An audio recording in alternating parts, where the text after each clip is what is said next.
começar falando sobre esse assunto, então. Foi a primeira contratação anunciada no ano no futebol brasileiro, que foi logo nos primeiros minutos, né? Na madrugada do dia 31 para o dia 1º. O Cruzeiro, aliás, um baita anúncio, tá? Sim, merecido. Espetacular o trabalho do Cruzeiro, do staff do Gabigol. A camisa é bonita, né? Um vídeo lindíssimo E o Gabigol agora é o novo reforço do Cruzeiro. Simões, dá pra gente dizer que é a maior contratação até agora dessa janela do futebol brasileiro? Midiaticamente, sim.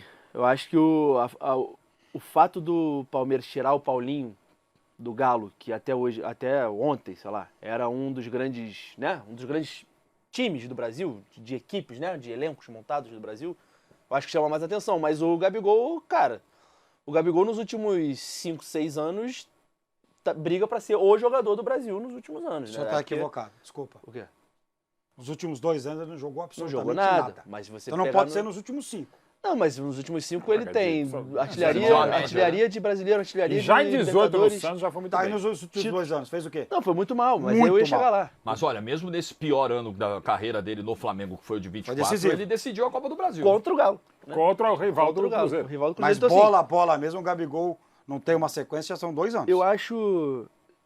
cara, eu acho que é uma aposta que alguém tem que fazer. Claro, eu faria Alguém também. tem que fazer essa aposta no Gabigol com 28 anos. Assim. Não dá pra gente decretar que o Gabigol com 28 anos não vai jogar bola mais. Então, cara, eu acho que depende do Gabigol. Eu acho que, assim, não tem problemas físicos suficientes que expliquem esses últimos 2 anos. Acho que tem um problema ali de ambiente no Flamengo, assim, de problemas com diretoria que contam, com muitos erros do Gabigol que contam, com o Tite que conta. Mas no fim das contas o resultado foram 2 anos muito ruins. O Cruzeiro começa a mirar mais alto, né? Claramente começa a mirar mais alto. Eu acho que hoje, assim, eu vou dar uma impressão do que eu tenho desse novo projeto do Cruzeiro, tá? Uma impressão, eu não tenho certeza disso, o tempo vai dizer. Mas me parece não existe um projeto de futebol. Assim, acho que o Cruzeiro não está tentando montar um time. O Cruzeiro está injetando dinheiro e trazendo jogadores importantes. Isso pode dar certo? Pode. O Cruzeiro pode ser campeão de tudo nos próximos anos, injetando dinheiro assim, trazendo jogadores importantes, como o Gabigol, como o Dudu e tal. Mas eu acho que não tem um pensamento de futebol, assim, pelo menos eu não tenho visto nessa montagem de elenco o Cruzeiro pensando futebol, não, a gente precisa dessas posições, jogadores jovens, Então, assim, me parece um acúmulo de bons jogadores num time que eu não sei o que vai dar. Pode ser que dê, mas eu ainda tenho minhas dúvidas. Que tem um treinador, Jorge, que vive um momento muito complicado também. A passagem do Fernando Diniz até aqui pelo Cruzeiro, ela é decepcionante. O ano do Fernando Diniz é o pior ano da história de um grande treinador, da história do futebol interplanetário. Dessa maneira que ele joga, né? Vamos ver se ele vai conseguir encaixar. Não, os resultados não vieram. Você acha que o Diniz não consegue completar uma mão de vitórias nessa temporada? Você não consegue completar. O que eu enxergo, assim, as contratações do Cruzeiro, tá? Gabigol, vale a pena apostar? Eu acho que vale. O Dudu vale a pena apostar? Eu acho que ainda vale. Provavelmente. O Bolasie vale a pena trazer? Eu acho que ainda vale. Fagner. O Eduardo vale a pena apostar? Talvez valha. Fagner.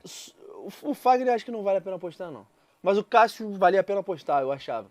Só que você juntar tudo nesse mesmo time, eu não sei se é coerente, entendeu? Então, assim, sei lá, se o Cruzeiro precisasse de um centroavante e trouxesse o Gabigol, vale a aposta. Mas o Cruzeiro tá meio que montando um novo time, só que esse time não parece... Assim, eu não consigo muito visualizar Eduardo Bolasie, Dudu, Gabigol, todos esses sendo importantes num time. Isso tudo dando liga, né? É óbvio que tem elenco e tal, beleza. Mas, por exemplo, se o Caio Jorge estiver bem, o Gabigol já não joga. E dá pro Gabigol não jogar? Não dá. Não dá, até pelo perfil do Pedrinho. Dudu não jogar. Quando o Pedrinho assumiu e trouxe os primeiros reforços, teve a tal história do áudio vazado. Do Pedrinho cobrando que os reforços entrassem em campo. Exatamente. Era o Seabra, o treinador. Que tá no Red Bull hoje. Não me parece um time coerente. Dudu, Gabigol, todo mundo junto, tá? Dudu, Gabigol, Eduardo, Matheus Pereira, todo mundo junto, não me parece. O Caio que Jorge, vai acontecer. pode sobrar para o Caio Jorge, que foi quem melhor jogou no final da temporada do Cruzeiro, você tem o dinheiro voltando. Assim, de novo, mais ou menos o que eu falei no último programa aqui, antes das gravações. Em termos o Cruzeiro é uma estrela.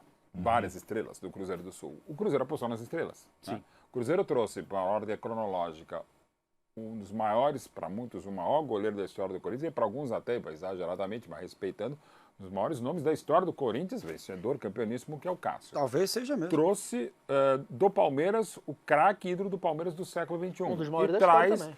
do Flamengo o craque ídolo do Flamengo do século XXI. Quanto a isso, não se discute a qualidade.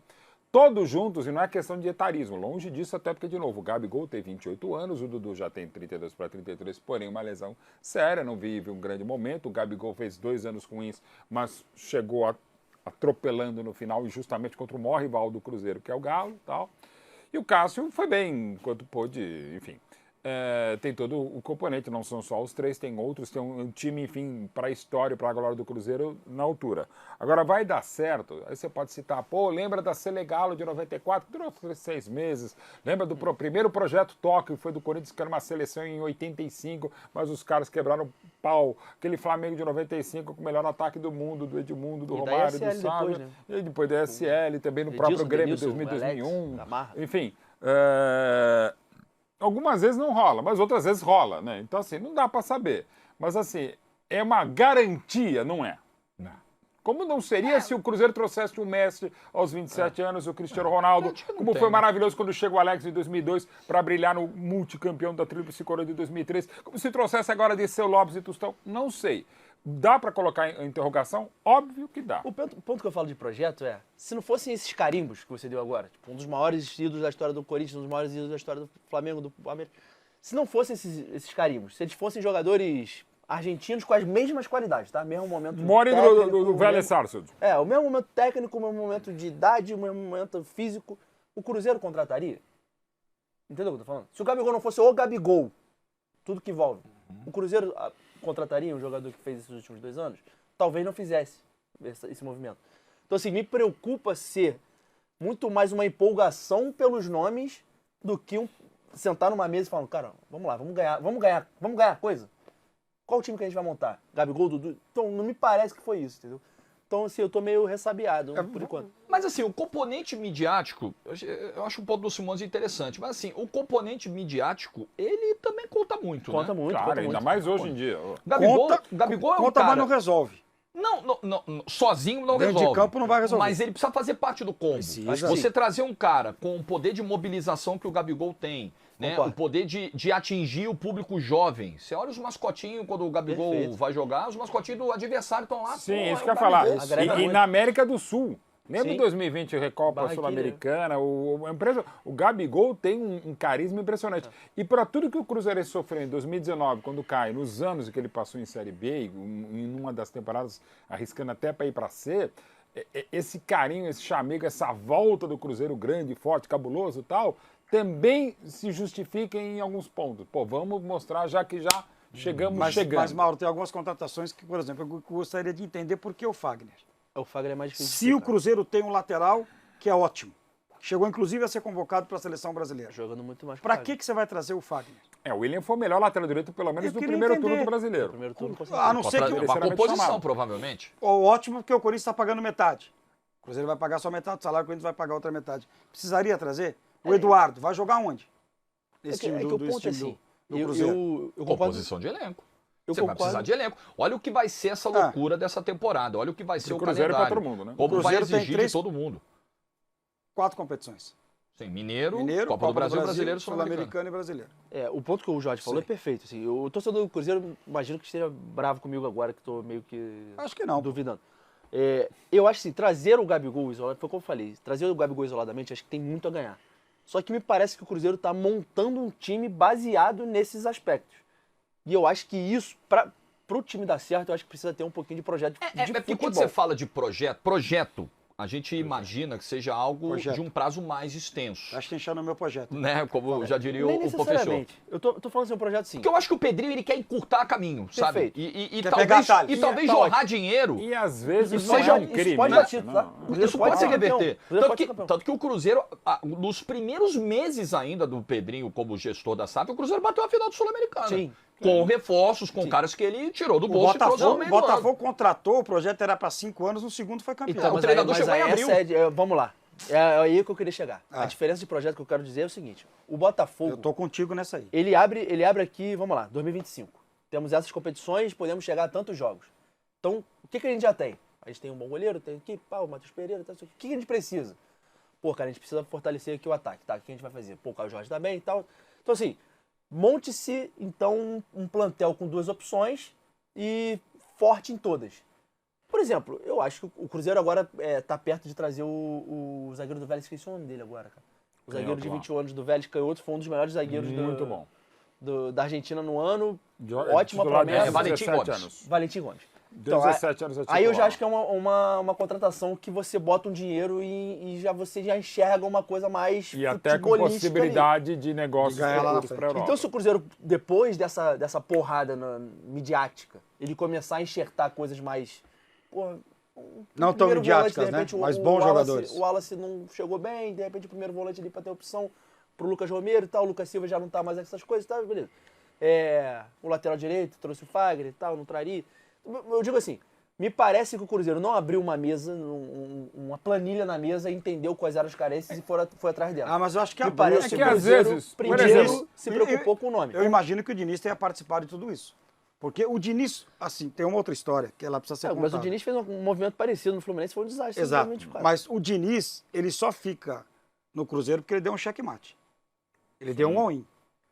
A galera da Itatiaia, que é muito bem informada, trouxe a informação que ele estaria fora. Aí ele dá aquele espetáculo que ele deu depois do jogo contra o Cuiabá. Última rodada. Né? Ele dá o all-in ali. Mas ele tá correto ali. Ele tinha que fazer aquilo para continuar, e ele continua. Eu imagino que ele participou dessas contratações todas. De Fagner. Participou, mas... Todos, de Eduardo, todo mundo que tá chegando. Acho que Gabigol... O Gabigol não. Gabigol é uma contratação tão grande que eu você acho não que... precisa passar Dudu também não, porque as outras sim. O Dudu é um interesse anterior. No meio do ano, verdade. Mas assim também, por exemplo, você vai pegar outro grande movimento que foi a época, claro, e até com dos próprios nomes, quando o Flamengo em 19 chega a nova gestão e vai, sobretudo em Gabigol, embora fosse primeiro em Pablo, não rolou, deu Gabigol, parece que foi o melhor negócio. O Flamengo é um bom exemplo de não ter projeto de futebol e ganhar mesmo assim. Pois é, então assim, é como falou aí, para deixar claro que o Amorim falou, eu concordo com ele. Assim, Amorim é Simões, tá? No caso. Falei Amorim, eu falei... É outro centro de curso, cara. Gabriel Amorim é o outro, porque também é Gabriel e eu lembrei, na hora que eu tava falando eu lembrei, puta, eu preciso retornar a ligação do Gabriel Amorim. Beijo. Agora eu já sei. Sensacional. Era o irmão mais feio do Gustavo Scarpa. Amorim, não. Coisa de velho mesmo. 700 meses hoje, gente. É o inferno astral. Mas, enfim, o Flamengo, quando faz aquela base, assim, será tal? Bom, e foi o que deu espetacularmente. Mas só para falar como falou o Gabriel Simões, não Gabriel Amorim, que assim, eu entendo, a gente costuma falar, vou pegar outro exemplo, Paris Saint-Germain, né? Pô, Mbappé, pô, Neymar, daí Messi, Sérgio Ramos, Donnarumma, tal, não rolou, né? Ou não rolou como era de se imaginar que rolasse. De novo, a gente não sabe, mas assim, a gente tem, às vezes, esse costume de falar, pô, falta de projeto. Não, o projeto é esse mesmo. Eu quero estrela. Você pode, deve e muito discutir o projeto, mas de repente, não, eu quero estrela. Eu quero o cara cascudo. Futebol, né? Assim, e aí, time, assim, eu acho um grande mérito, de novo, o Botafogo desde o 20... Eu ia falar ano passado, não, já estamos agora 23, 24. Ano retrasado e agora ano passado. O Botafogo apostou na primeira montagem de 23 e na segunda, na remontagem de 24, em nomes, todos eles, quase todos eles cascudos. Era time de 28, 29 anos de idade. Mas muito deu muito. Né? Não, é diferente agora, evidentemente. Né? Não teve. Quando chegou o Barbosa, que foi o maior zagueiro na América do Sul no ano, não tinha nem quem é. Não, e o Botafogo tira alguns nomes. Pô, Igor, Almada. Todo mundo. Ninguém imaginava que o Almada ia vir jogar no Brasil. Que jogou de bola o Luiz Henrique. Não, mas aí é outra parte do projeto. O que eu tô falando é os caras, o Igor Jesus, cara. Gente que veio de segunda divisão da Arábia Saudita, do Japão, o Bastos, cara. Pô, Gregor, ele estava nos Estados Unidos, né? Nos Estados Unidos. O Bastos que estava lá e não era utilizado, né? Gente, o próprio Savarino. É que na minha visão o Botafogo fez o contrário. O Botafogo montou um time e deu 2 porradas que ele precisava dar. Não, o Cruzeiro tá dando porrada pra tudo que é lado e eu não sei se ainda montou um time. Mas, de novo, o Botafogo fez algo que não é usual, você montar um time de base de 28, 29 anos de idade. Sim. Como, aliás, o próprio Fluminense, campeão da América, o Fernando Diniz, insisto, o time com idade média de entrando em campo mais velho da história de uma final de Libertadores, da história de uma final da Champions, vezes 1960 na Libertadores e 1957 Mas o que aconteceu no ano seguinte? E no ano seguinte quase foi rebaixado. O ano seguinte, se o Fluminense não troca o seu treinador, não faz a revolução que fez, o Fluminense ia cair, cara. Porque o Fluminense deu vários tiros na água. Vários. Né? Vários. Foi buscar Renato Augusto, Douglas Costa, Terãs, o Martins, que também... O Fluminense abusou do direito de errar. Douglas Costa, que eu adoro, mas... Então, mas aí é que eu pergunto pra vocês. Todas as contratações do Fluminense com o aval de quem? Do Fernando Diniz. O Cruzeiro tá indo pelo mesmo caminho? Eu acho que Dudu e Gabigol são casos que vem de cima. O Gabigol não tem que discutir, você contrata. E o Dudu é anterior ao Fernando Diniz. O Dudu anterior, que já tinha acertado lá no meio do ano. Não é que me incomoda, mas o que eu acho ponto de atenção do Cruzeiro é, você começa um ano em que seu time titular tem que ter Dudu, tem que ter Gabigol, tem que ter Matheus Pereira. Começa aí. Não dá pra mudar. Ainda mais pelo áudio do Pedrinho BH. Tem que, assim, pra mudar esses três, tem que assim... Um deles, pelo menos, tá quebrando a bola e todo mundo se criar um clamor para que tire um. É difícil, cara. É difícil. Que vai ficar provavelmente emburrado no... É assim, é complexo.